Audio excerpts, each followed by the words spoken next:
Madam Speaker, you know what I know, which is that over these decades, every single year without fail, it does not matter who's in the White House, it does not matter who leads the U.S. House, it does not matter who leads the United States Senate, we come together as a nation to support our men and women who are standing on the front lines for us.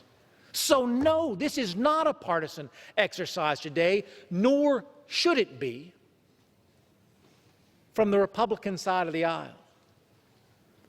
But I am mystified, Madam Speaker, at why we have taken what should have been this continuation of decade upon decade upon decade of bipartisanship and seemingly gone out of our way as a new Democratic majority to make it partisan. I know the policy isn't. I know the policy is, and I can go right down the line, man after woman, woman after man on the Democratic side of the aisle and find patriots who love this country and who will do whatever it takes to defend it. That's the conversation we had in the Rules Committee last night. But I'll take you back to my freshman year in Congress, Madam Speaker. I came in with that rabid class of freshman Republican, that largest freshman class in American history. You would think if we were going to find partisanship, we'd find it in that class. We all came in on that big Tea Party wave. Folks wanted to shake things up, change things. Do you know what the National Defense Authorization Act looked like coming out of committee that year?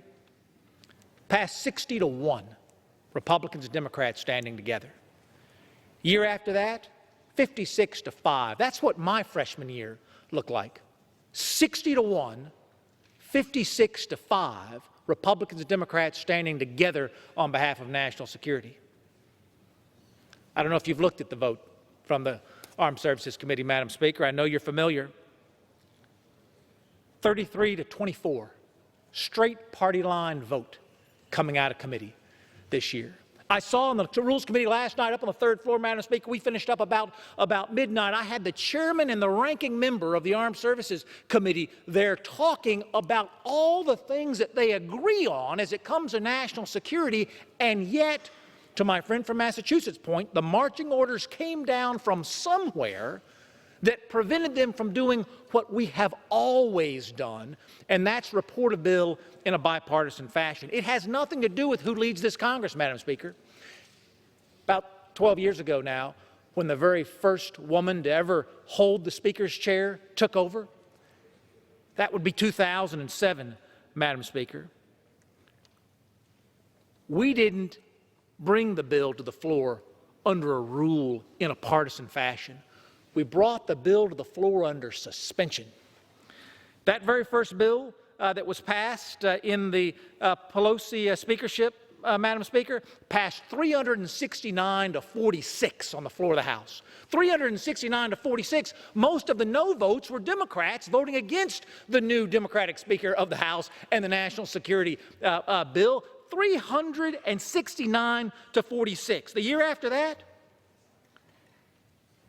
the last year of the new speakership, the year right before I came, it passed 341-48.